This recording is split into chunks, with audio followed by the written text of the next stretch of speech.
Hi, very glad to see you on the channel. Before you start listening to the story, write in the comments whether you like the voice on the video. I'd only been gone for 4 days, but the house felt different when I got back. Too clean. Not sterile, not like someone had scrubbed it top to bottom, but staged.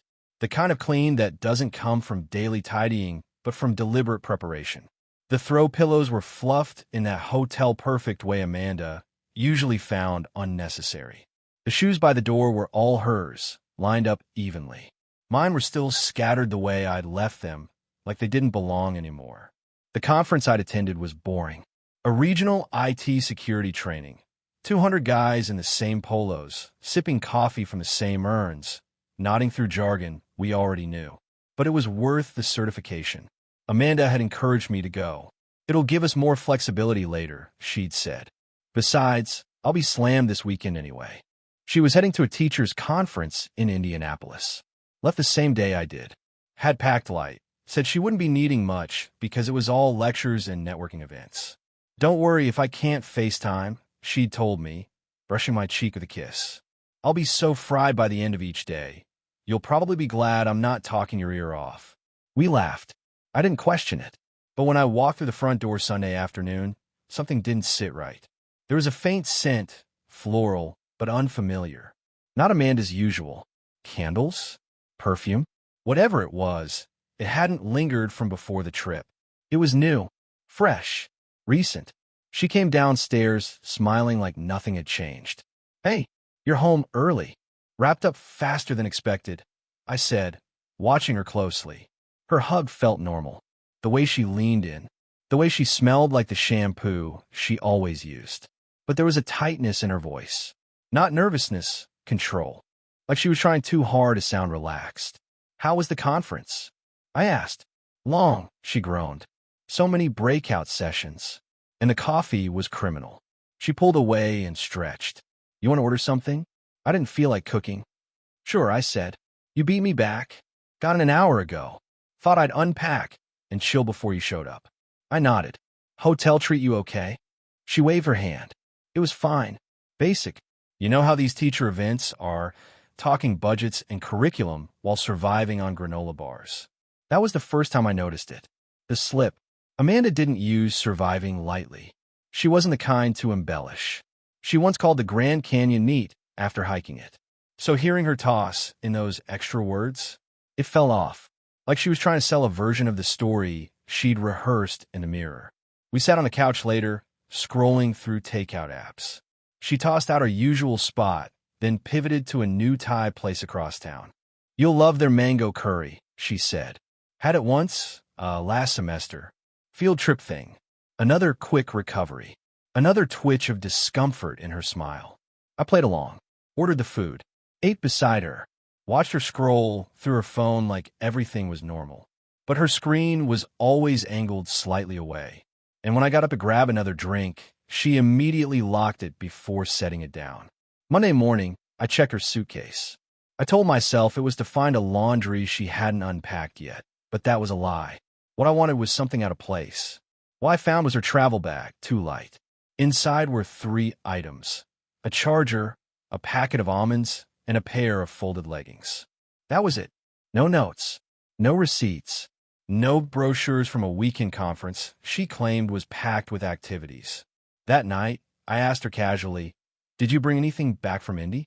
Those conference packets or lanyards? She blinked.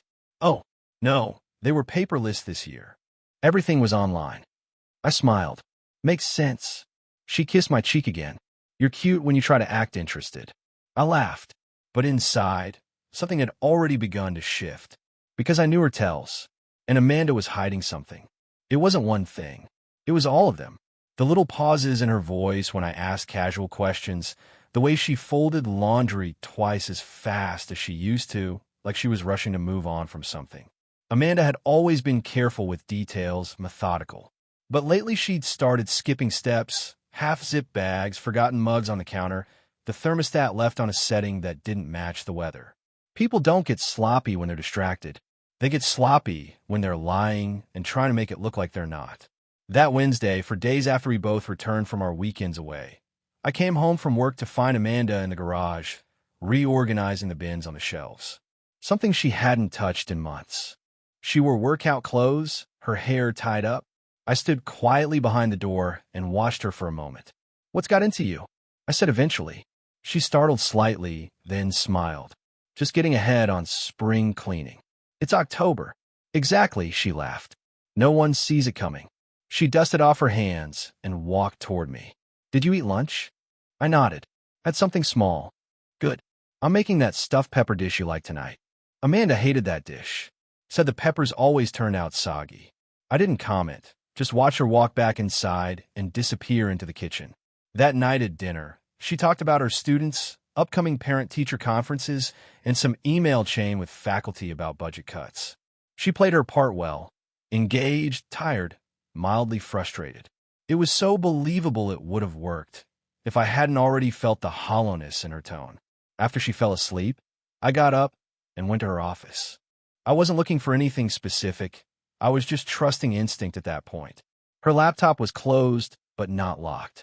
I opened the browser, checked the history. Cleared. Again. Every single time. Amanda wasn't tech-savvy enough to use private mode by default. She'd once asked me how to stop YouTube from auto-playing. Clearing history wasn't an accident. I opened her calendar next.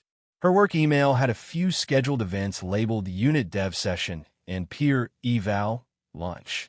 But the personal calendar, that's where it got interesting. There were repeating entries with strange titles. K-check, ED drop, SC run. None of them had addresses. None of them matched real acronyms in her job. The next day, I casually mentioned that I'd driven by the education center where her supposed conference had taken place. "Oh yeah," she said. "Yeah. Weird though, it looked closed. All dark." She didn't flinch. Must have been a different campus. They used multiple sites. Downtown Hub was one of them. I nodded slowly.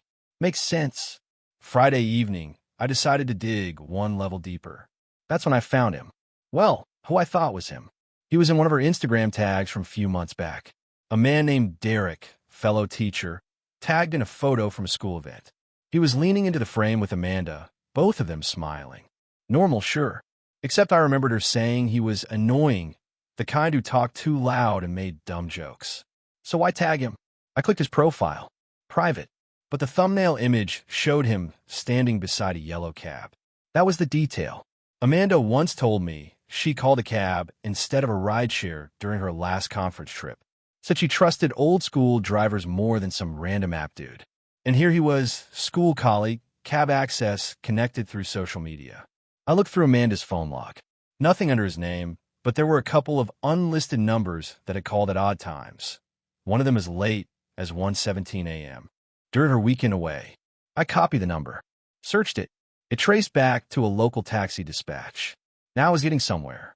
The next morning, I asked her while she was folding laundry, "Hey, what's that guy Derek drive?" "The one from school." She paused. "What do you mean? Didn't you tag him in something?" "Thought I saw a photo where he was next to a cab." "Oh, yeah. He used to drive one part-time during college. He joked about it at the last staff party." I nodded. Funny coincidence. She went back to folding.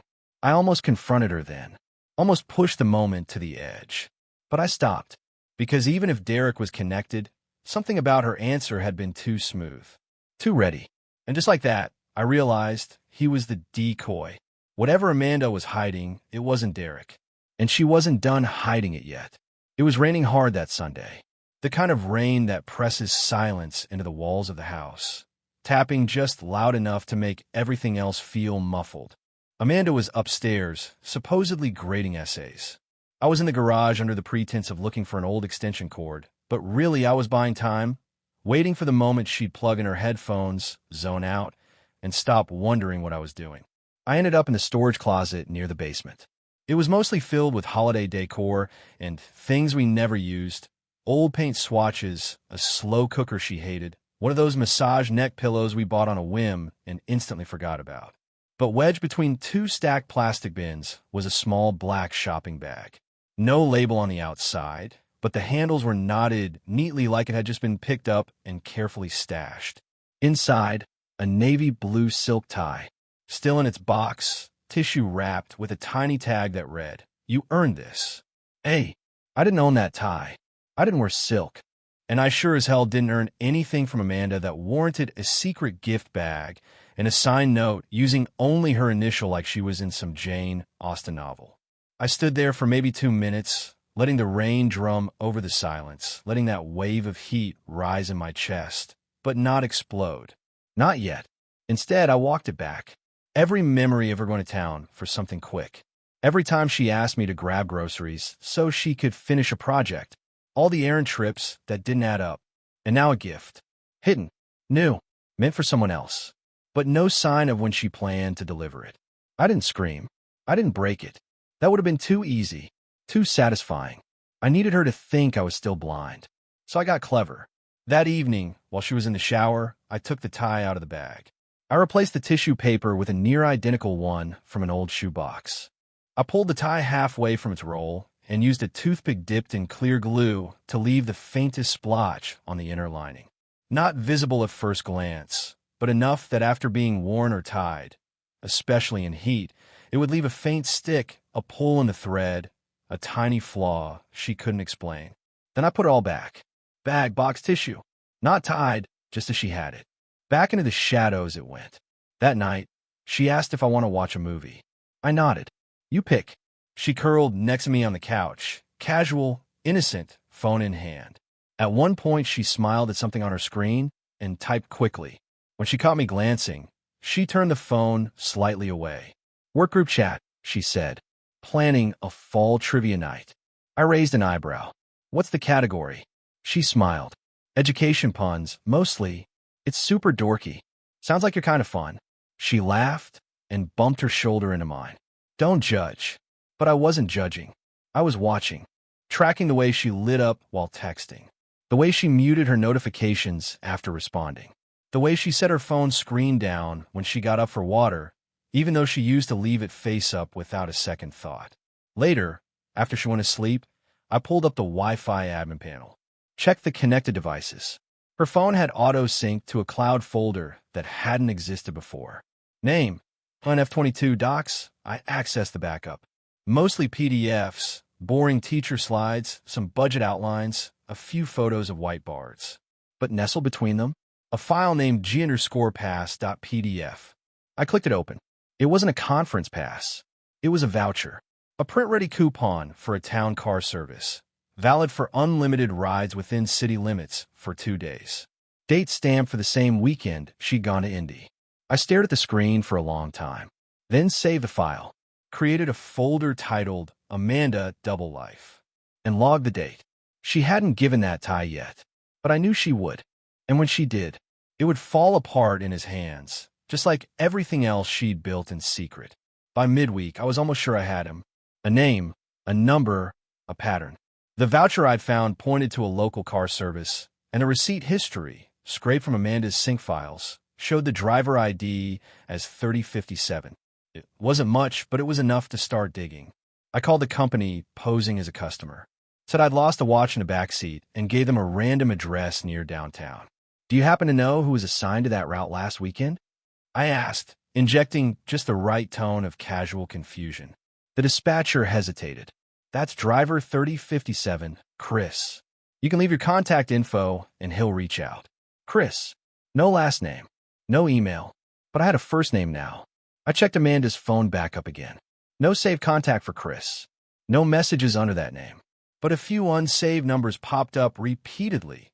Short calls, maybe a minute long, all between 11 p.m. and 1 a.m. I ran one of the numbers through a lookup site. Got a hit. A Reddit thread of all places. A low-traffic post titled, "Anyone else see those sketchy late-night cab uploads from Indiana?" The comments were cryptic, but one mentioned a site. Paywalled. Hosted offshore. Content described vaguely as real driver adventures. My stomach dropped. I opened a VPN and accessed the site. It was real. Private login. Subscription only. No search function, just categories by date and location. I found Indiana. Opened the newest video. A blur of streetlights. A woman climbing into the back seat. Then fading audio, just enough to hear laughter, then muffled movement. I backed out before it finished. My hands were shaking, not from rage, but from the realization of what I might be looking at. I returned to the list, scrolled, then stopped. There it was. Date stamped 3 weeks ago. Indianapolis. Video title: Weekend Educator Gives Extra Credit. I hovered over the thumbnail. The freeze frame showed a woman's legs, heels on the seat, dress slightly lifted. No face, just the shape. But I knew that shape. I clicked play, hesitating at the buffering circle. The screen lit up. Her voice came through. Amanda's voice. Clear. Know these guys. No doubt. And then the camera caught her face, just for a second. But enough. Enough for anyone to know. I paused it. Screenshot the frame. Closed the tab. Breathed. That wasn't suspicion anymore.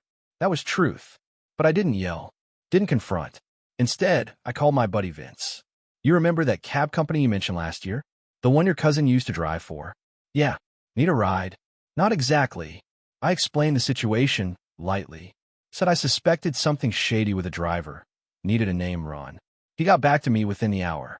Driver 3057's real name is Marcus. Doesn't go by Chris. Uses burner names with customers. Got canned from 2 other services. Pretty sure he runs side gigs. Bingo. So Amanda's voucher wasn't random. It was intentional. A pipeline. Later that night, I asked her as she brushed her hair. Did you ever feel weird using that cab voucher? I mean, it's so outdated, right? She shrugged. Honestly, it was kind of nice. Way better than ride shares. Old school charm, you know. Guy treat you okay? Totally professional, she said, not even blinking. I nodded. She was good. Too good. But what she didn't know was that the moment I saw that video, her words lost their power. Her lies were still trying to breathe, but I was already building the fire that would burn them down. I started watching her more closely, not just when she was home, but in how she left. The way she got ready changed. Amanda was never one for overdoing things. No loud jewelry, no dramatic makeup, but she began doing small things differently. Lipstick with a glossier finish. Heels that clicked harder on the tile. She wasn't dressing up for school anymore. She was dressing for something else. Thursday morning, I sat at the kitchen counter pretending to scroll through emails while she packed her bag. She moved fast, like she had somewhere to be. Big day. I asked. She nodded, half distracted. Principal's sitting in on my second period class. Gotta be sharp. That's the geometry unit, right? Algebra. She corrected quickly, too quickly. The new standards, they're shoving everything forward now. I knew the schedule. She hadn't taught algebra in 2 years. She didn't notice my silence. She just kissed me on the cheek and left. The moment her car was out of sight, I walked upstairs and pulled her school-issued laptop from the bookshelf. The device was still warm. She never shut it down, just closed the lid and left it. She hadn't logged out of her personal Google Drive, either. Her mistake. Inside one of the recent folders was a scanned receipt from a boutique hotel downtown. One night, paid in cash. No rewards number. No digital trail outside the scanned copy she'd stored under a generic folder called Class Docs. Date? Same weekend she was supposed to be at the education conference. Room number? 409. I Googled the hotel, then checked the website for that Backseat video again. My blood froze. There was a tag on the post. Filmed 1 block from room 409. She hadn't even left the area. She stayed within walking distance. Probably stepped out of the hotel, into the car, then back in like it was just another meeting on her imaginary itinerary. I backed up the file, screenshot it, added it to the folder on my encrypted drive labeled Amanda Confirmed. That night, she came home later than usual. I grabbed takeout with a few teachers after school, she said, tossing her bag by the door. Long day. I glanced at her empty hands. Where's the food? She hesitated. I ate there. Which place? That little faux spot by the school. You wouldn't like it. Why not? Too much cilantro. She smiled and brushed past me. I stood there, watching the empty bag slouch against the wall. She never brought back leftovers. She never smelled like soup. Her phone buzzed in her hand, and she pressed the side button before I could see who it was. I opened the fridge. There was a half-eaten salad on the top shelf, bought from a gourmet deli across town. The label said Sasha's, not the faux place. She didn't care about keeping stories straight anymore. She thought she was untouchable. So I did something I hadn't before. I installed a motion-triggered recorder onto the passenger seat of her car. Nothing fancy, just a slim mic, set to auto-record in 30-second bursts when noise crossed a threshold. It uploaded to a private cloud linked only to a dummy email. She wouldn't notice. She never checked under the seats. 2 days later, it paid off. I sat in my office pretending to draft invoices while the cloud uploaded the newest clip. I opened the audio and played it back. The first few seconds were static, then her voice. "I told you I can't stay long." A man's voice replied, low and scratchy. "5 minutes is all I need." She laughed. "You always say that." Then the sound of fabric shifting, a seat creaking, and finally, her voice again, quieter. "If anyone finds out, they won't. Trust me." I paused it. Didn't need more. I had the voice print. I had the receipts. The tie. The video. The lies. Amanda was in free fall and didn't even realize it. She was still smiling at dinner. Still sending me memes on Instagram. Still pretending like she was just tired from grading tests. But I knew now. She didn't go to that conference.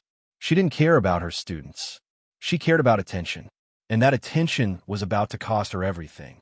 It stopped being about suspicion and turned into confirmation. I no longer wondered if Amanda was cheating.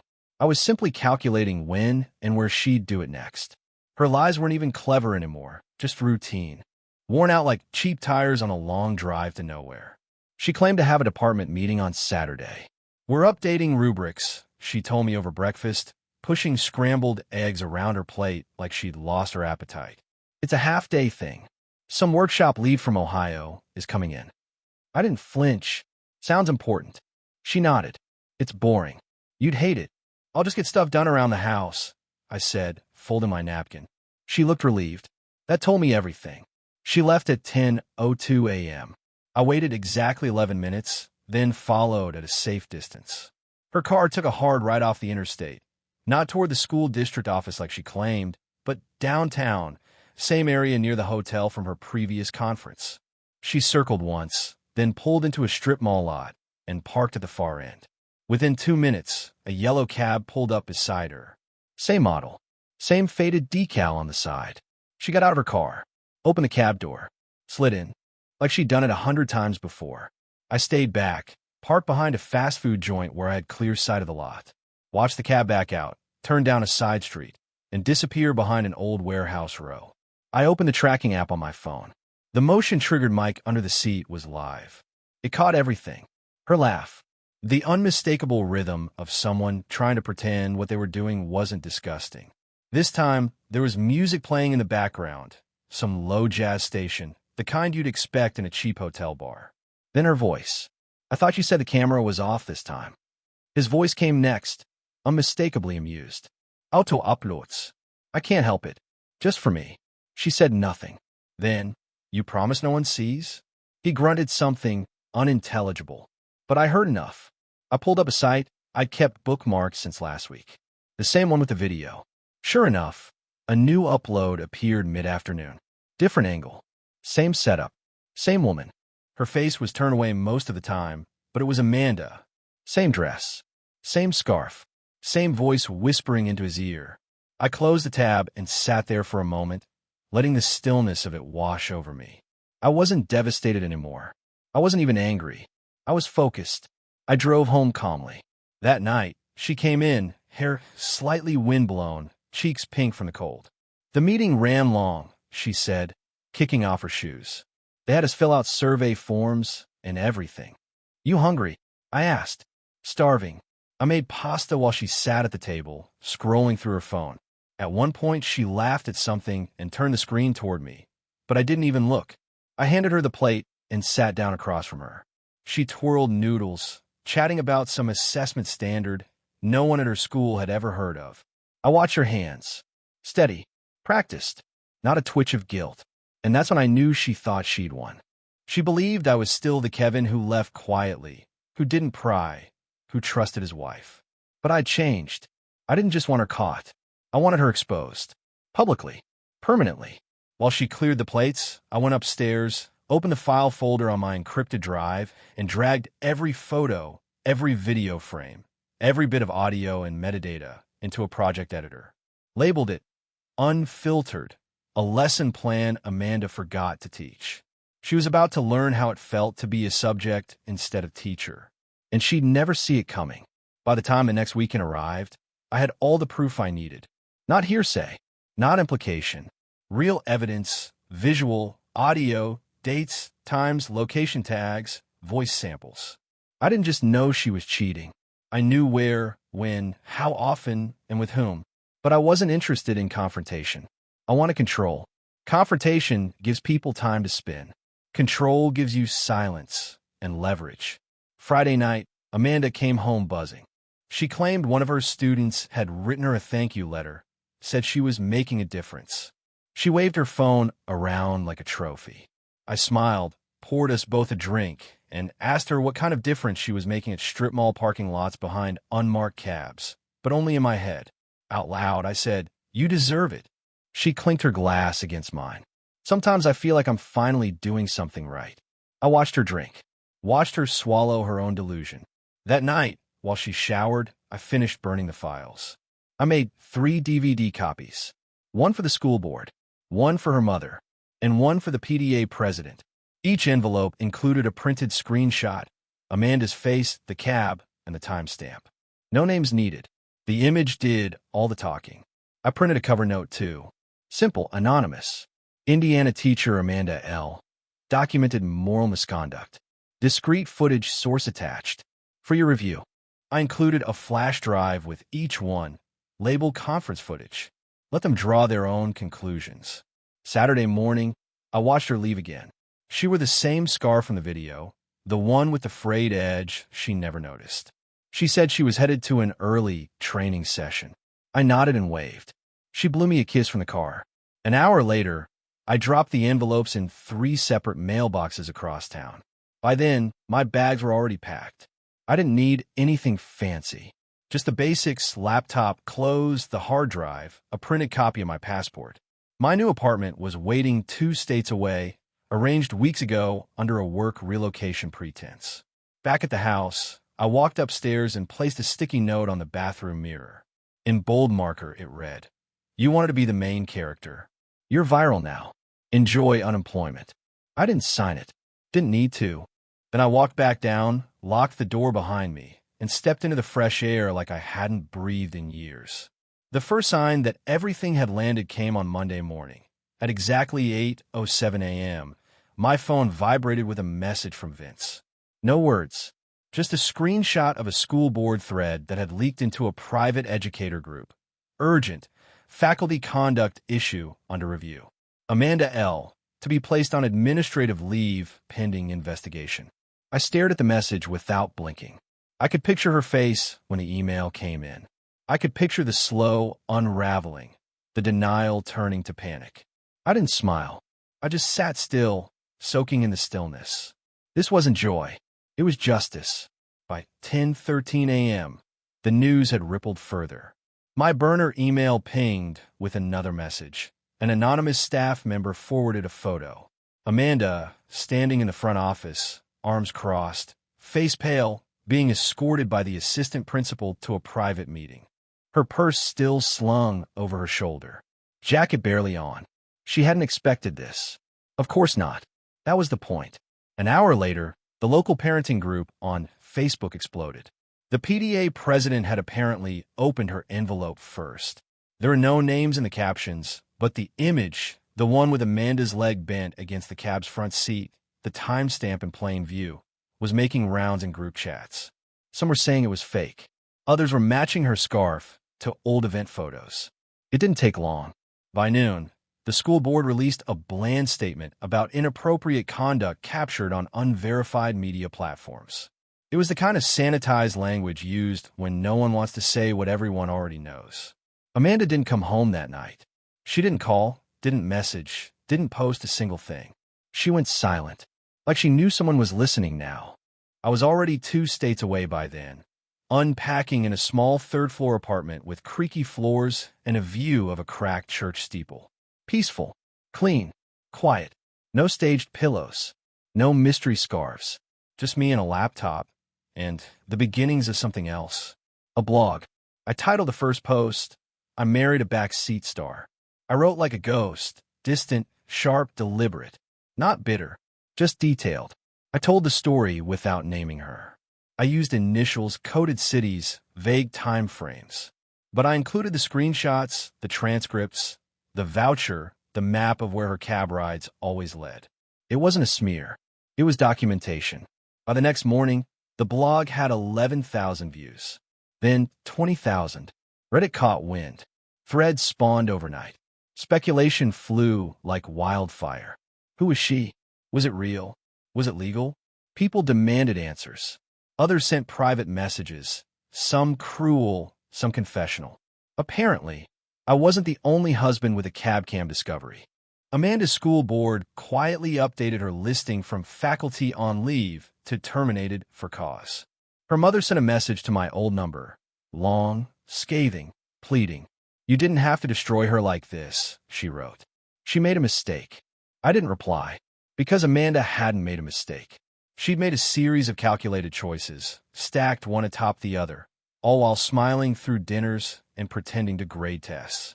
The fallout grew louder, but I remained invisible. No interviews, no names, just the story. I told it once. That was enough. And Amanda? She was finally center stage. Only now the lights were too bright, and the audience wasn't clapping. It didn't take long for her to find me. Maybe it was curiosity, or desperation, or pure rage. Either way, Amanda showed up unannounced exactly 12 days after the blog post hit critical mass.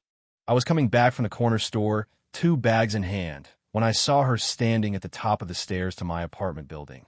Hoodie pulled tight, sunglasses too big for her face, like she thought anonymity still worked in a world where her image had already gone viral.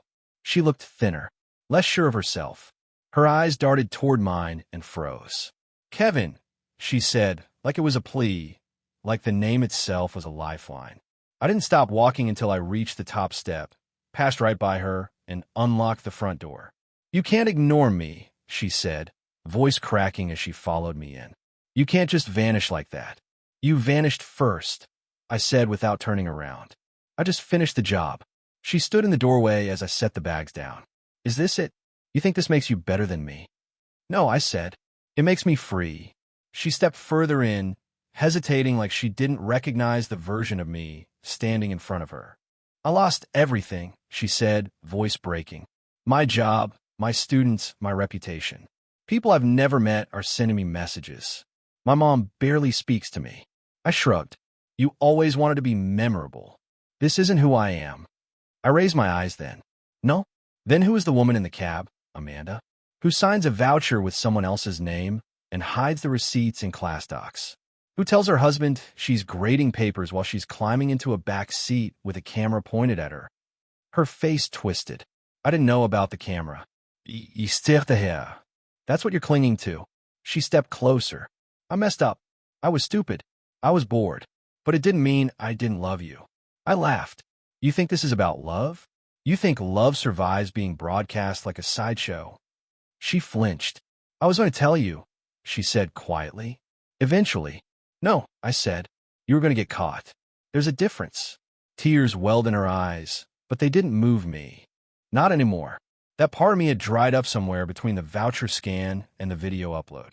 I want to fix this, she said, her voice cracking. We can move. Start over. No one has to know. Everyone already knows, I said, stepping past her to open the door. And I like it that way. Her hand shot out, grabbed my wrist. Please, don't throw it away like this. I pulled free, gently but firmly. You already did. I just labeled it correctly. Her breathing was shaky. Her eyes frantic. What do I do? You leave. She looked like she'd been slapped. And Amanda? I added. Don't come back. Don't call. Don't text. I've blocked you on everything. And this is the last time I'll acknowledge your existence. She looked at the ground, then at me. You really mean that? I held the door wide. You're viral now. Isn't that what you wanted? She stepped back into the hall, turned once like she might say something else. But I shut the door before she could, locked it, and let silence settle like it was the only thing I trusted anymore. Thank you for listening to the end. I hope you enjoyed it very much. Don't forget to give a like, and tell us in the comments what you would do in such a situation.